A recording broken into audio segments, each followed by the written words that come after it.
चलिए गाइस, आज हम स्टार्ट करने वाले हैं बेसिक मैथ्स का लेक्चर 5 वेक्टर्स। और ये लास्ट टॉपिक है हमारा बेसिक मैथ्स पे। इसके बाद हम स्टार्ट करने वाले हैं काइनेमेटिक्स। और इससे पहले हमने 4 लेक्चर्स कंप्लीट किए हैं बेसिक मैथ्स पे, ठीक है। आज हम स्टार्ट करने वाले हैं वेक्टर्स। सो लेट्स सी, पहले हम देखेंगे वेक्टर्स से पहले स्केलर क्या होता है। स्केलर वो क्वांटिटी होती है जिसके पास सिर्फ मैग्नीट्यूड हो, मतलब इसके पास डायरेक्शन नहीं होती है। अगर हम एग्जांपल अगर हम लेंगे मास है, यहाँ पे मास कैसे हम मेजर करते हैं केजीज में। इसका मतलब इसकी डायरेक्शन नहीं है कहीं से। केजी आप कहीं से भी बोल सकते हो, ठीक है। तो इसकी डायरेक्शन नहीं है। इसी तरह कोई भी क्वांटिटी जिसकी डायरेक्शन नहीं होगी उसको हम स्केलर बोलते हैं। इसके बाद आता है वेक्टर क्वांटिटी, ठीक है। वेक्टर वेक्टर क्वांटिटी उस क्वांटिटी को कहते हैं जिसमें एक तो मैग्नीट्यूड होना चाहिए, ठीक है। इसके बाद वेक्टर क्वांटिटी में होनी चाहिए डायरेक्शन, ठीक है। तो दो चीज़ें होनी चाहिए वेक्टर क्वांटिटी में, एक तो मैग्नीट्यूड और डायरेक्शन, ठीक है। तो इसी को हम वेक्टर क्वांटिटी कहते हैं। जैसे कि मैं अगर एग्जांपल लेता हूँ वेलोसिटी। वेलोसिटी एक ऐसी क्वांटिटी है जिसमें मैग्नीट्यूड मतलब 5 kilometre per hour towards north. इसका मतलब ये है एक तो मैग्नीट्यूड है यहाँ पे, ठीक है, और फिर टुवर्ड्स नॉर्थ दिया है, मतलब नॉर्थ की डायरेक्शन में ही जा रहा है। तो इसका मतलब है इसकी एक तो डायरेक्शन है यहाँ पे और 5 किलोमीटर पर आवर, ये तो मैग्नीट्यूड है यहाँ पे। तो इसका मतलब ये है कि जिस क्वांटिटी के पास एक तो मैग्नीट्यूड होगा और डायरेक्शन होगी उसी को हम वेक्टर क्वांटिटी बोलते हैं। एग्जांपल अगर हम देखेंगे कौन कौन सी होगी वेक्टर क्वांटिटी, जैसे कि अभी मैंने बोला वेलोसिटी है, इसके बाद है डिस्प्लेसमेंट। ये आप आगे पढ़ोगे कि कैसे है ये वेक्टर क्वांटिटीज़। फिलहाल आप इतना याद रखो कि इनके पास डायरेक्शन है, ठीक है। फोर्स और एक क्वांटिटी है जिसके पास डायरेक्शन है। सपोज दैट कोई डब्बा है यहाँ पे 5 केजी का, आपने फोर्स लगाया है, वो तो किसी डायरेक्शन में होगा, या आप यहाँ से लगाओगे और या आप यहाँ से लगाओगे, मतलब इसका भी डायरेक्शन है। और यूनिट कोई होगा, सपोज 5 न्यूटन आपने यहाँ पे लगाया और यहाँ से 3 न्यूटन लगाया, ठीक है। तो ये दोनों बन गए वेक्टर क्वांटिटी, एक तो डायरेक्शन आ गई इनमें और मैग्नीट्यूड आ गया, ठीक है। तो फोर्स भी है वेक्टर क्वांटिटी। इसी के बाद हमने ये मोमेंटम और एक क्वांटिटी है, ठीक है। तो ये सारी वेक्टर क्वांटिटीज़ है। इसके बाद हम देखेंगे वेक्टर को हम कैसे रिप्रेजेंट करते हैं, ठीक है। वेक्टर रिप्रेजेंटेशन, वेक्टर को हम रिप्रेजेंट करते हैं जैसे अगर हमने कोई भी अल्फ़ाबेट लिखा है, ठीक है, सपोज ए, तो ये इसको हम वेक्टर नहीं कहते। जब आप इसके ऊपर एरो छोटा सी लगाओगे तो हम इसको करते हैं वेक्टर ए, ठीक है। ऐसे हम वेक्टर को रिप्रेजेंट करते हैं। सपोज अगर आपको वेलोसिटी वेक्टर रिप्रेजेंट करना है तो आप वी लगाओगे, ऊपर थोड़ी सी छोटी सी एरो लगाओगे, ठीक है। तो ऐसे बोलते हैं वेक्टर। तो अगर इसकी सिर्फ मैग्नीट्यूड दिखानी है, मतलब इसका मतलब है इसके पास मैग्नीट्यूड भी है डायरेक्शन भी है, ठीक है। और फिर आप इसका सिर्फ मैग्नीट्यूड दिखाओगे तो आप कैसे दिखाओगे, आप मॉड में लगाओगे इस वी को। ये इसका मतलब है होगा मैग्नीट्यूड ऑफ वेक्टर वी, ठीक है। इसका मैग्नीट्यूड ऐसे हम रिप्रेजेंट करते हैं, ठीक है। और ग्राफिकली हम कैसे करते हैं, ग्राफिकली हम रिप्रेजेंट करते हैं एक एरो से, और आगे एरो है, ठीक है। ये जो एरो है ना यहाँ से यहाँ तक, ये रिप्रेजेंट करती है मैग्नीट्यूड, ठीक है। और ये जो एरो है ना यहाँ पे, ये रिप्रेजेंट करता है डायरेक्शन, ठीक है। तो मतलब ग्राफिकली आप ऐसे दिखा सकते हो, और ऐसे आप सीधे लिख सकते हो आप ऐसे वेक्टर को, ठीक है। वेक्टर वी ऊपर से छोटी सी एरो, ठीक है। ये हो गई रिप्रेजेंटेशन ऑफ ए वेक्टर। इसके बाद देखते हैं हम यूनिट वेक्टर क्या होता है, ठीक है। यूनिट वेक्टर किसी भी वेक्टर को बोल सकते हैं हम। सपोज दैट अगर कोई भी वेक्टर होगा ना, उसका मैग्नीट्यूड, अगर वेक्टर ए है ना, और फिर हम इसका मैग्नीट्यूड निकालेंगे और वो 1 आ गया, ठीक है, मतलब यूनिट के बराबर आ गया, तो उसको हम बोलेंगे यूनिट वेक्टर। और रिप्रेजेंट करते हैं हम इसको, अगर ये यूनिट वेक्टर आ गया ना, इसका मैग्नीट्यूड 1 आ गया, तो फिर हम इसको ऐसे नहीं रिप्रेजेंट करते हैं, हम इसको ऐसे रिप्रेजेंट करते हैं, ए के ऊपर कैप, इसको हम ए कैप पढ़ते हैं, ठीक है। और इसको यूनिट है, इसका नाम है यूनिट वेक्टर। और अब हम स्पेशल यूनिट वेक्टर्स है कुछ, सपोज आई कैप है, जे कैप है, के कैप है, ये तीनों यूनिट वेक्टर्स है, ठीक है। मगर ये स्पेशल क्यों है, इनकी डायरेक्शन जो है वो स्पेसिफाइड है, ठीक है। ये जो आई कैप है ना, ये यूनिट वेक्टर है, मतलब मैग्नीट्यूड 1 है इसका, लेकिन इसकी डायरेक्शन है अलॉन्ग एक्स एक्सिस। इसके बाद है ये जो वेक्टर जे कैप है, ये भी यूनिट वेक्टर है, डायरेक्शन है वाई एक्सिस। इसी तरह से ये के कैप है, इसकी डायरेक्शन है जेड एक्सिस। आगे समझ आई कैप, जे कैप और के कैप किसे कहते हैं हम, ठीक है। और यूनिट वेक्टर कुछ नहीं है, जिसका मैग्नीट्यूड निकलेगा 1 यूनिटी के बराबर, उसको बोलेंगे हम यूनिट वेक्टर। रिप्रेजेंट करते हैं ए कैप से। और ये स्पेशल वेक्टर्स है यूनिट वेक्टर्स कुछ आई कैप, जे कैप और के कैप, इनकी डायरेक्शन स्पेसिफाइड है और सबकी ये जो मैग्नीट्यूड है क्या है 1, ठीक है। इसी को हम यूनिट वेक्टर बोलते हैं। इसके बाद हम देखेंगे रेक्टेंगुलर कंपोनेंट्स ऑफ वेक्टर, ठीक है। रेक्टेंगुलर कंपोनेंट्स ऑफ वेक्टर, इसे पहले हम देखेंगे 2D में, ठीक है, 2 डायमेंशन में। इसके बाद हम 3D में देखेंगे। सपोज आपने कोई एक कोऑर्डिनेट सिस्टम लिया, ठीक है। ये मैंने यहाँ पे, ये वाई एक्सिस है और ये एक्स एक्सिस है। यहाँ से मैंने कोई वेक्टर लिया, वेक्टर ए, ठीक है। ये है वेक्टर ए यहाँ पे। और अगर हम इस वेक्टर ए को रिजॉल्व करेंगे along the X axis and Y axis, ठीक है, मतलब इस वेक्टर को हम तोड़ेंगे अलोंग एक्स एक्सिस और वाई एक्सिस, मतलब इस वेक्टर का एक्स एक्सिस की तरफ कितना हिस्सा है और वाई एक्सिस की तरफ कितना हिस्सा है, तो वो जो हिस्से आएंगे उनको हम बोलते हैं रेक्टेंगुलर कंपोनेंट। सपोज दैट अगर यहाँ से इसको इतना हिस्सा आ गया ना, यहाँ से यहाँ तक, तो इसको बोलेंगे कंपोनेंट अलोंग एक्स एक्सिस, ठीक है।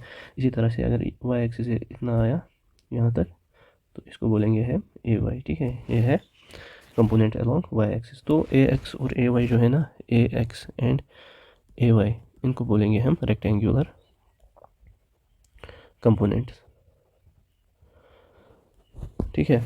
तो ये है रेक्टेंगुलर कंपोनेंट्स। और यहाँ पे आपने क्या नोट्स किया है, ये जो रेक्टेंगुलर कंपोनेंट्स है ना, सपोज दैट यहाँ से एक है और यहाँ से है कि ये आपस में कौन सा एंगल बनाते हैं 90 डिग्री। इसका मतलब है ये जो रेक्टेंगुलर कंपोनेंट्स है ये हमेशा होता है आपस में क्या 90 डिग्री, ठीक है। इसलिए इनको रेक्टेंगुलर कंपोनेंट्स बोलते हैं।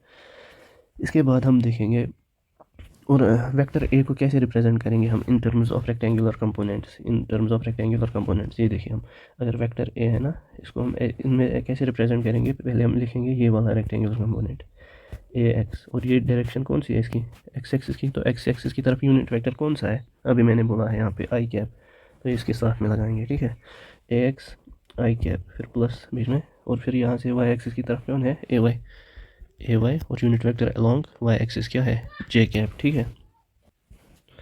और अगर हमें इसका मैग्नीट्यूड देखना है, इस वेक्टर का मैग्नीट्यूड, तो वो ऐसे निकलेगा, magnitude of A is equal to इसका स्क्वायर प्लस इसका स्क्वायर और होल अंडर रूट, मतलब A X square plus A Y square under root. तो ये आ गया इसका मैग्नीट्यूड।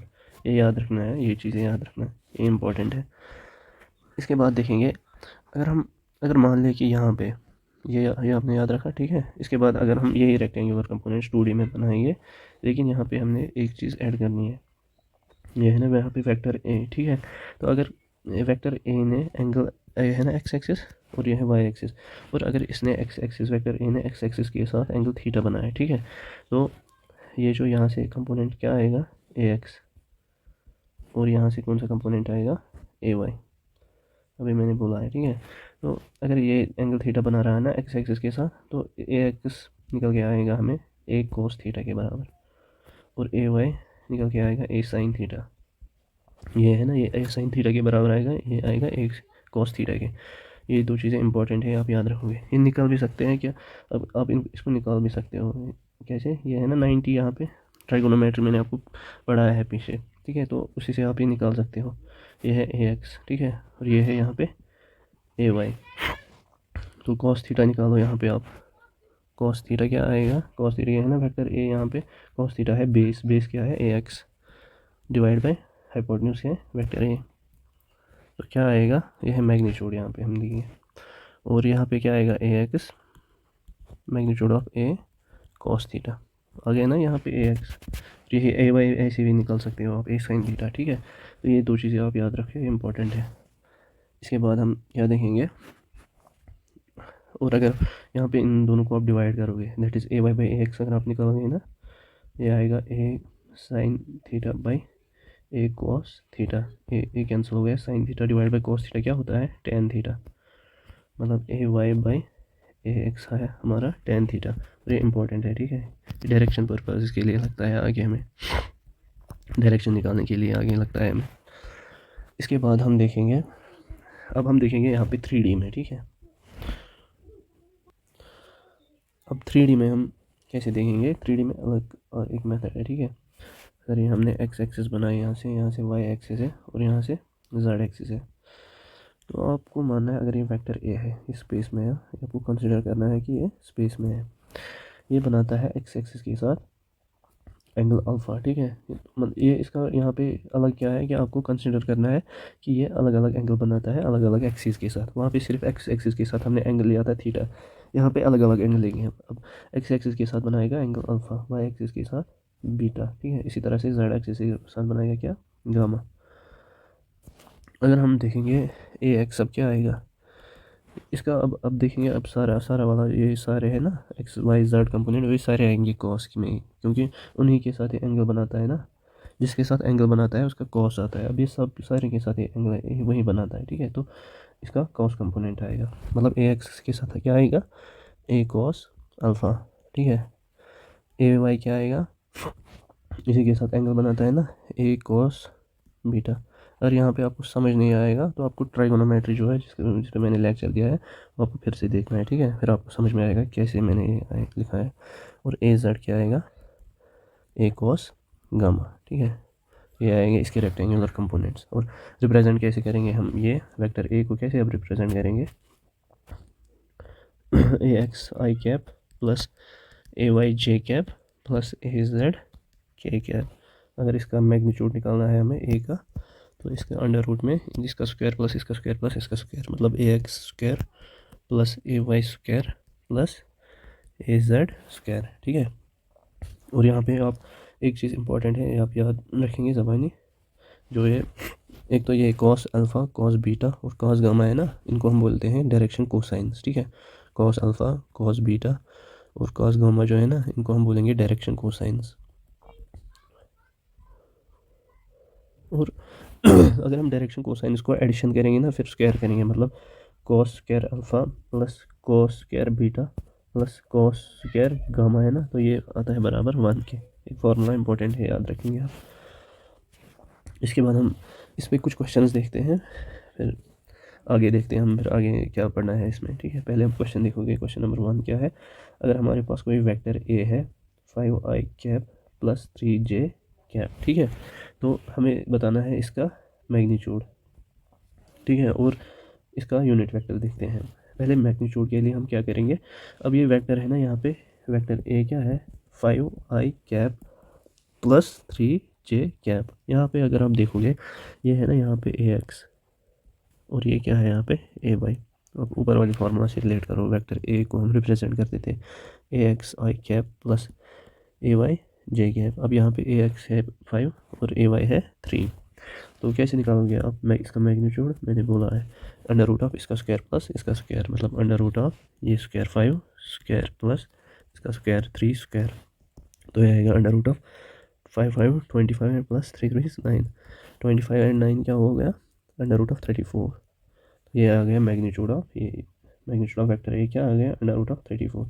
अब यूनिट वेक्टर कैसे निकालते हैं हम, इसके लिए फार्मूला है, ठीक है, वो आप इंपॉर्टेंट याद रखेंगे। वो मैंने शायद यूनिट वेक्टर में नहीं बोली है, ठीक है। यूनिट वेक्टर, अगर कोई वेक्टर ए है ना, इसका हमें यूनिट वेक्टर देखना है, तो आप क्या करोगे, यूनिट वेक्टर बराबर होता है इस वेक्टर ए के डिवाइड भी करोगे इसका मैग्नीट्यूड, ये इंपॉर्टेंट है, ये आप याद रखेंगे, ये इंपॉर्टेंट है। तो कैसे करोगे आप, यूनिट वेक्टर कैसे निकालोगे आप, यूनिट वेक्टर ए, ठीक है। वेक्टर ए क्या है यहाँ पे 5i plus 3j, 5i cap plus 3j cap, divide क्या करना है अंडर रूट ऑफ 34, ये निकला ना मैग्नीट्यूड, डिवाइड में करेंगे अंडर रूट ऑफ 34, तो ये आएगा ए कैप, ये है आंसर। तो ये पहला क्वेश्चन था।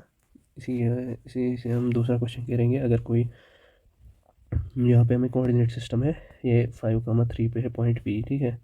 तो अगर पॉइंट पी ओ पी एक वेक्टर बनाता है, तो हमें वही यूनिट वेक्टर बोलना है, ठीक है। एक तो अब पहले हम ये पॉइंट भी वेक्टर पी है, तो पहले हमें वेक्टर पी का मैग्नीट्यूड देखना है, और फिर देखेंगे हम डायरेक्शन पी क्या मतलब यूनिट वेक्टर, ठीक है। इसके लिए क्या करेंगे, पहले हम वेक्टर निकालेंगे। वेक्टर पी किसके बराबर होगा, यहाँ पे है 5, ये 0 से इनिशियल पॉइंट है ना, तो फाइनल माइनस इनिशियल हो गया। फाइनल क्या है 5 माइनस इनिशियल क्या है 0 एक्स एक्सिस का, और इसका आई कैप प्लस फिर यहाँ से वाई एक्सिस का क्या है 3 माइनस यहाँ से वाई एक्सिस क्या है 0, ठीक 3 माइनस 0 जे कैप, तो ये क्या आएगा 5i cap plus 3j cap, ये वेक्टर पी आ गया। तो अब इसका मैग्नीट्यूड और डायरेक्शन अभी आएगा, पहले ऊपर जैसे मैंने बोला है वैसे ही निकालोगे। अब मैग्नीट्यूड ऑफ वेक्टर पी किसके बराबर आएगा, अंडर रूट ऑफ 5 स्क्वायर इसका स्क्वायर प्लस इसका स्क्वायर प्लस 3 स्क्वायर, तो ये आएगा अंडर रूट ऑफ 25 प्लस 9, तो ये आएगा वही अंडर रूट ऑफ 32। ठीक है, तो इसी तरह से यूनिट वेक्टर कैसे निकालोगे, पी कैप कैसे निकालोगे, vector P divide by magnitude, it is magnitude. ठीक है, वेक्टर पी क्या है 5i प्लस 3j, ये है ना 5i plus 3j, 5i cap plus 3j cap divide में क्या आएगा अंडर रूट ऑफ 32, इसका मैग्नीट्यूड अंडर रूट ऑफ 32, तो ये आएगा आंसर।